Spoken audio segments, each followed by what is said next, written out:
Alex Murdaugh was found guilty of murdering his wife and youngest son in March 2023 and was subsequently sentenced to life in prison without the possibility of parole. It was widely speculated that Murdaugh killed his family members in order to cover up his many financial crimes. Although the convicted murderer was offered a plea deal in the latter case, prosecutors are fighting to have the offer revoked after it was revealed that Murdaugh lied on a polygraph test conducted by an FBI agent in connection with the case. Murdaugh's legal team argued their client only flunked the test because the person administering it asked him a string of bizarre questions, including one regarding the identity of Natalee Holloway's murderer. The examiner reportedly asked Murdaugh if he could keep a secret and told him that he just tested Dutch killer Joran van der Sloot, who confessed to killing Holloway in 2005.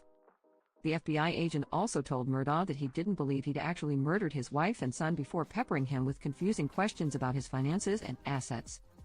There are legitimate questions as to whether the government intentionally manipulated the results to void the plea agreement and achieve the prosecutor's stated desire to ensure that he's never a free man again, Murdaugh's defense lawyers Jim Griffin and Dick Harpootlian said in a statement.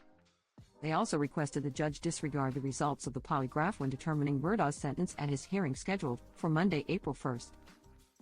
This comes weeks after Judge Jean Toll determined that Murdaugh was not entitled to a retrial for the murders of his family members after he claimed the jury had been swayed by comments made by a court clerk. I simply do not believe that the authority of our South Carolina Supreme Court requires a new trial and a very lengthy trial such as this on the strength of some fleeting and foolish comments by a publicity-influenced clerk of courts, the judge said.